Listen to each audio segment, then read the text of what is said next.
हमारे आजम को लाखों लाख मतों से जिताने का काम इस जनपद मैनपुरी विधानसभा भोगाव ने किया।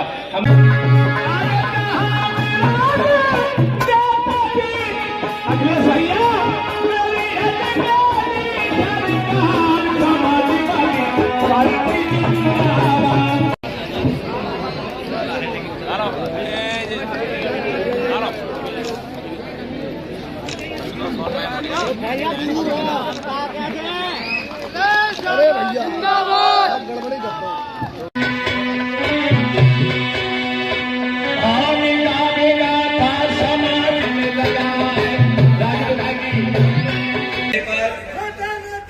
जहाँ मैं आपको धन्यवाद देने आया हूँ, जहाँ मैं धन्यवाद देने आया हूँ, वहीं मैं आपको भरोसा दिलाता हूँ कि राजनीति में अगर हमें आगे बढ़ाना पड़ेगा तो आप लोगों को आगे बढ़ाने का काम भी हम समाजवादी करते हैं। आज कल से कम सर्दी है, कल तो सूरज भी नहीं निकल पाया, आज कहीं न कहीं वोटर सच बोल रहा है और कहीं न कहीं सच अपना बता रहा है। उसके माध्यम से कुछ ऐसी भी बातें उस चैनल में आई थी जो मुझे लगता था कि कहीं ये बात अगर फैलेगी तो हो सकता है हमारी पार्टी का नुकसान हो। इन्होंने बहुत कुरेदा उससे और कई तरह की बातें कही। वहां जो बुजुर्ग थे उन्होंने ये भी कहा कि कुछ लोग हैं पड़ोसी गांव के जो हमें परेशान करते हैं। मुझे लगा ये सच है, लेकिन हमारे पत्रकार साथी भी जानते होंगे, इतना बड़ा रिजल्ट देखने के बाद मैं ये कह नहीं सकता हूं कि किसने वोट नहीं दिया। पहली बार ऐसा हुआ है, मैनपुरी की जनता ने सब कुछ भुला करके समाजवादी पार्टी की मदद की। मुझे याद है मैंने सदन में भी एक बार कहा कि लखनऊ में जब पूर्व प्रधानमंत्री जी लोकसभा के सांसद थे, देश में वो प्रधानमंत्री थे, तो कूड़े से बिजली बनाने का उन्होंने कारखाना लगाया था। वो कारखाना बनकर के तैयार हो गया, वहां कूड़ा भेज दिया गया, लेकिन बिजली नहीं बनी थी वहां पर।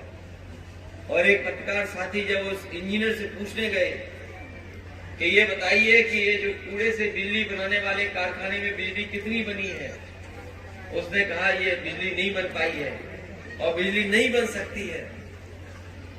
पत्रकार ने फिर सवाल इंजीनियर से पूछा कि ये बताइए कि ये कूड़े से बिजली क्यों नहीं बन पा रही है, तो इंजीनियर ने जवाब दिया कि इस कूड़े की गुणवत्ता नहीं ठीक है, इसलिए बिजली नहीं बन पा रही।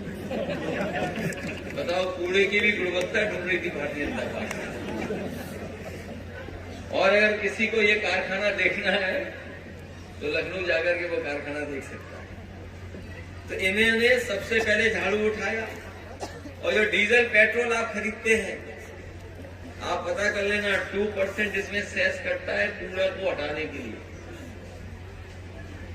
2% स्वच्छ भारत के लिए सेस कटता है। बताओ कहीं कूड़ा हटाओ तो बताओ। और नालियां सीधी नदी में जा रही हैं, न केवल आपके मैनपुरी में जा रही है, पूरे उत्तर प्रदेश में हर शहर की नदी में ही नाले जा रहे हैं सीधे सीधे।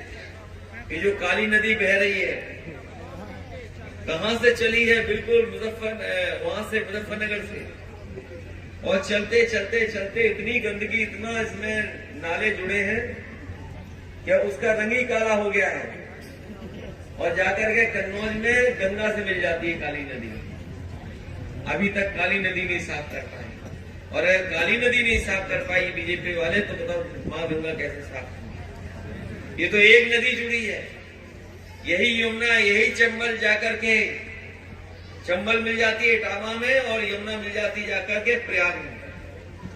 और आप पूरे शहरों की गंदगी पता कर लो, इन्हीं नदियों में जा रही है।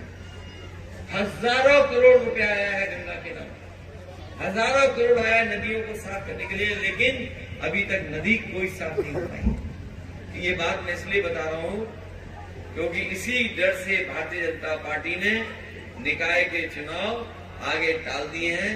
अगर इन्होंने नालियां साफ की होती, कूड़ा हटाया होता, ट्रैफिक ठीक किया होता, तो शायद ये चुनाव समय पर करा देते। उसका डिजिटल प्लेटफॉर्म पे कुछ जीटी रोड का इंटरव्यू में सुन रहा था, ये 4 लेन सड़क पर उसके बुजुर्ग थे, कुछ और लोग थे, और वो जानबूझ करके आके समाज के लोगों से खुरदना चाहता था, जो पत्रकार था। क्या आखिरकार वो समाज के लोग क्या जवाब देंगे?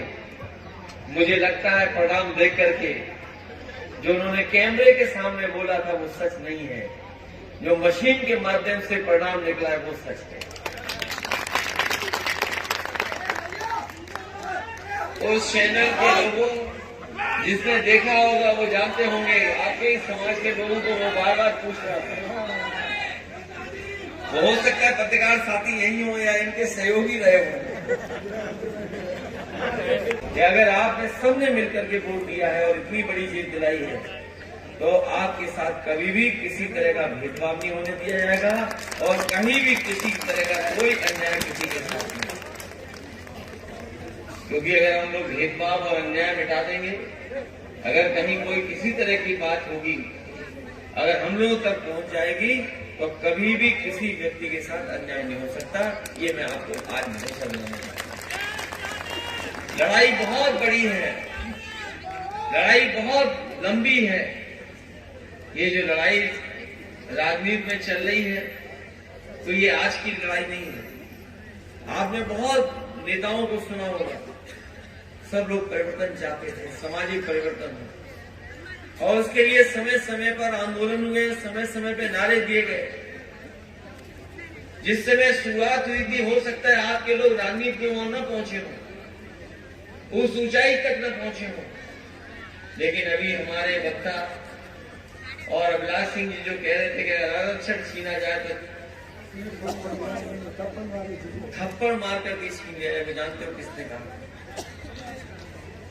इसलिए ये आरक्षण कोई इसलिए नहीं है कि हम किसी को आगे बढ़ा करके किसी को पीछे करना चाहते हैं।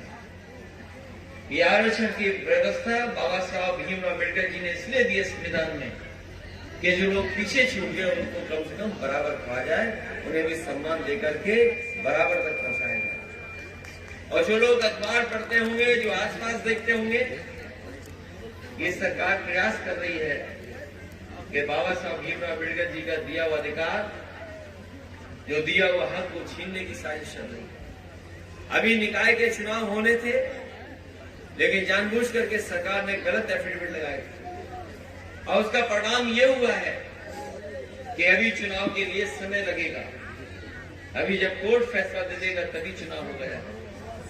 ये सरकार जानती थी, क्योंकि समय समय पर सुप्रीम कोर्ट ने निर्देश दिए, सुप्रीम कोर्ट के जजमेंट्स आए, उनको बिना पढ़े बिना देखे ही आरक्षण कर दिया, और आरक्षण भेदभाव के साथ किया गया। उसका परिणाम ये हुआ कि आज सरकार को चुनाव टालना पड़ा, और सरकार चुनाव इसलिए टाल रही है क्योंकि मैनपुरी के चुनाव के बाद वो जनता को फेस नहीं करना चाहती। मैनपुरी का परिणाम आया है कि निकाय चुनाव सरकार फेस नहीं करना चाहती है, और इसलिए नहीं फेस करना चाहती है क्योंकि जितने भी हमारे कस्बे हैं, अगर हम पूरे प्रदेश के कस्बे देखें, बड़े शहर देखें, महानगर देखें, ज्यादातर बीजेपी का कब्जा है। और बीजेपी का कब्जा कोई एक बार नहीं हुआ है, कई बार उनका कब्जा रहा है, कई बार उनके अध्यक्ष बने हैं। और आज सबसे ज्यादा व्यवस्था खराब अगर कहीं है तो शहरों में। अगर आप शहर में चले जाएं तो जाम लग जाएगा, आप सड़कों में नहीं निकल सकते। शहरों में इतनी गंदगी है जिसकी आप कल्पना नहीं कर सकते। जगह जगह कूड़ा मिल जाएगा, जगह जगह खुली नाली मिल जाएंगी। और अभी आंकड़े ये बताते हैं कि जहां जहां भारतीय जनता पार्टी के लोग चुन करके बैठे थे, वहीं डेंगू सबसे ज्यादा हुआ। ये जो डेंगू की खबरें आ रही थी, हमारे पत्रकार साथियों जानकारी करना, जहां मेयर बीजेपी के थे वहां डेंगू ज्यादा हो रहा था, जहां नगर पालिका के अध्यक्ष बीजेपी के थे वहां डेंगू ज्यादा हो रहा था। वो इसलिए डेंगू हो रहा था कि मच्छर भगा नहीं पाए और नाली अभी तक ठीक नहीं कर पाए।